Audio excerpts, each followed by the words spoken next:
that down, let's move on to this, shall we?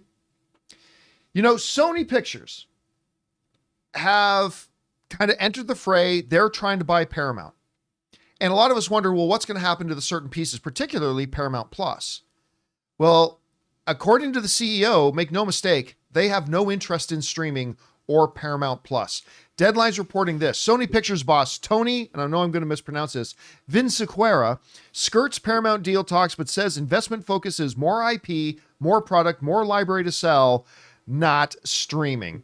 He said the following: we are looking for strategic investments that complement our strategy. Remember, at CinemaCon the other year, the head guy at Sony got up and said, we have no interest in streaming. We're a theatrical company. We're a production company. We're going to be the arms dealer. We're going to create the product, and then you streamers can buy it from us. So that's what they said. So we're looking for things that complement our strategy.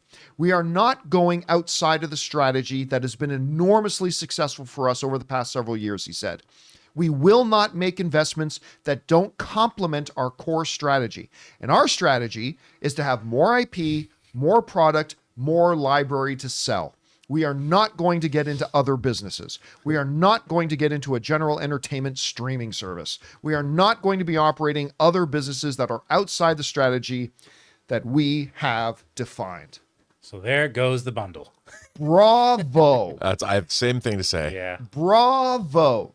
I may have some criticisms about certain moves that Sony does and makes, but I have always been a big fan ever since he got up at CinemaCon a couple of years ago and made that pronouncement. Was that Rothman? No, it was Vinciquerra who's got it. Right, and, yeah. And like just saying, listen, you can go and roll the dice on the streaming stuff. And not that streaming, and he was very quick to point out, streaming's great. Streaming's wonderful, but we don't want to get into the streaming business. We are a movie production company. We want to make movies. We are going to make product. We're going to acquire product. We're going to create IP. We're going to acquire IP.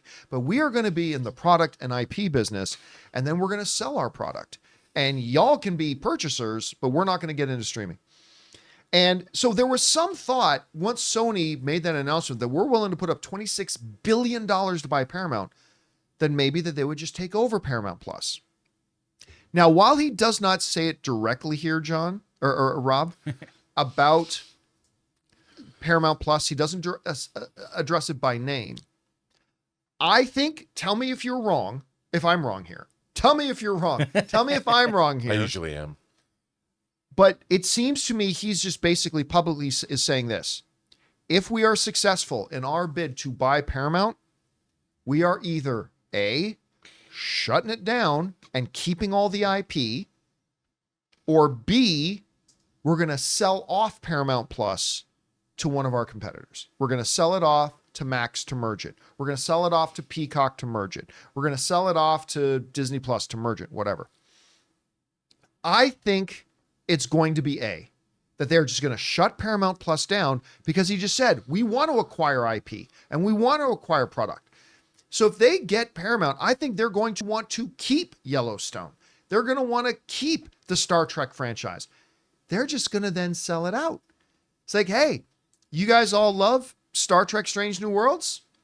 Who's the highest bidder who wants to put it on their streaming service? Well, they'll lease it. Yeah. Yeah, lease it, right? Who wants to, and that's their strategy for making money. So, guys, we want to take a second to thank a sponsor of today's video, Miracle Made. Did you know that your temperature at night can have one of the greatest impacts on your sleep quality? If you wake up too hot or too cold, I highly recommend you check out Miracle Made's bed sheets. Inspired by NASA, Miracle Made uses silver-infused fabrics and makes temperature-regulating bedding so that you can sleep at the perfect temperature all night long. When they arrived at our house, my wife Ann loved the feel of them so much, she couldn't even wait for me to get home to put them on our bed. Miracle Made has self-cleaning. These sheets are infused with silver that prevents up to 99.7% of bacterial growth, leaving them to stay cleaner and fresh 3 times longer than other sheets. Miracle Sheets also have incredible comfort and quality. Miracle Sheets are luxuriously comfortable without the high price tag of other luxury brands and feel as nice, if not nicer, than sheets used by some 5-star hotels. So go to TryMiracle, that's TryMiracle.com/Campea to try Miracle Made sheets today. And whether you're buying them for yourself or as a gift for a loved one, if you order today, you can save over 40% And if you use our promo code Campea at checkout, you'll get 3 free towels and save an extra 20%. Miracle is so confident in their product, it's backed with a 30-day money-back guarantee. So if you aren't 100% satisfied, you will get a full refund. So upgrade your sleep with Miracle Made. Go to trymiracle.com/Campea and use the code Campea to claim your free 3-piece towel set and save over 40% off. Again, that's trymiracle.com/Campea to treat yourself.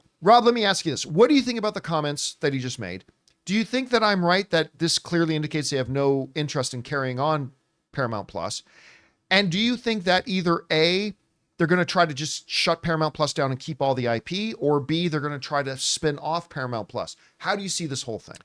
Well, I think you're right. I mean, here's the thing. When you make a show and you put it up on streaming, the show itself makes no money. The show itself becomes a percentage of whatever you're going to pay out based on your subscribers at that moment that you put up whatever show. Why would you do that? I mean, they're sitting on, like you said, all of this IP, whether it's Star Trek, whether it's Yellowstone, whether it's The Godfather, whatever Paramount projects or products they have are assets to make money from forever. Whereas if you put stuff on streaming, all you get is your subscribers, and that changes every month. Whether churn, people come, they go, they leave. But if you could license out a show, look at what's happening with things like Suits. Yeah. 9 years of Suits, 9 seasons of Suits go up, become the number one thing on Netflix. And Netflix keeps, we got to keep that going, so we'll keep paying you. Yeah. How long are we to keep Suits? Netflix paid $100 million to run Friends for 1 year. Yep. $100 million. And if you have an incredible, deep collection, I mean, they got the original Twilight Zone, and that show started, that was a 59 to 64 series. And it's how long? And they could still make money from that. Would you like the original Twilight Zone? Would you like all the Twilight Zones? We're happy to sell them to you. That's what I'm wondering. Do they piecemeal all their IP, or do they just sell it as a package to a streamer? Well, I mean, what Or they release it to definitely it. won't do, what they definitely won't do is, like, let's just use Star Trek as an example. They're not going to sell the Star Trek IP to anybody else. No. They're going to continue to produce Star Trek material, But and to then license out, right? To license out. So will they send, hey, we've got 5, let's make an argument's sake a few years from now, we got 5 Star Trek shows, and we are licensing them out as a package. Yeah. So if you want one, you got to bid on all of them. Right. I think what they do is they piecemeal it out. I think if Peacock wants a little bit of Star Trek on their thing, they license 1 or 2 shows. Then if HBO wants to license out, it's like the NFL. The NFL is on almost every network. It's just that every network gets a little piece of it. I think they go that way. But it's a good question Jonathan raises, Rob. Do you think they try to package out something like a Yellowstone? Not that Yellowstone is even involved in this. I'm just saying for the conversation.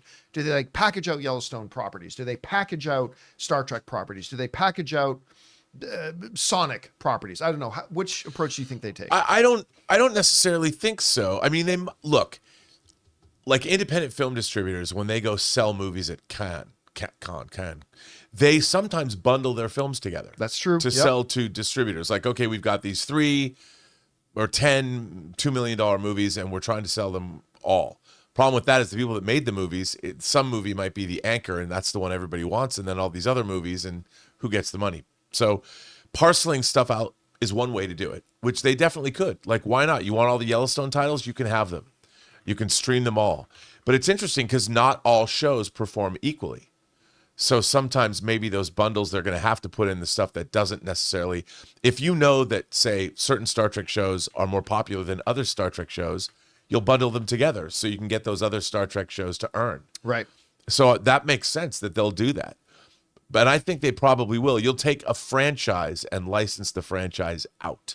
That makes sense. Because As that way, opposed to the whole library. yeah, as opposed to the whole Because I was library. thinking maybe you end up with like a Paramount Plus on Amazon or Paramount Plus on Yeah, Netflix. I don't think they're going to do that. I Not the think whole. they'll because that way, like John said, you can have anybody can bid on it. Yeah. Anybody could be like, hey, we'd like this on our streaming service. And then you're constantly renewing for different licenses. So. Yeah, and those limited licenses are a year or 2, 5, whatever it is. I mean, I won't feel bad saying bye to Paramount Plus in terms of their interface. It is the worst. It's so laggy. It's so like unresponsive. So the library is amazing.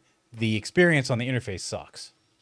All right, guys. question is for you. What do you think about this? Apparently, if Sony does take over by Paramount, Paramount Plus's days are numbered. What do you think they're ultimately going to do? Whatever you guys think, jump down to the comment section below and let us know your thoughts. Hey guys, thanks so much for watching this video. Make sure you like the video, leave a comment, and subscribe to our channel. And don't forget, we have a daily podcast called the John Campea Show podcast, available on Apple Podcasts, Spotify, or your favorite podcasting app of choice. Go and subscribe to it today so it'll be there when you need it.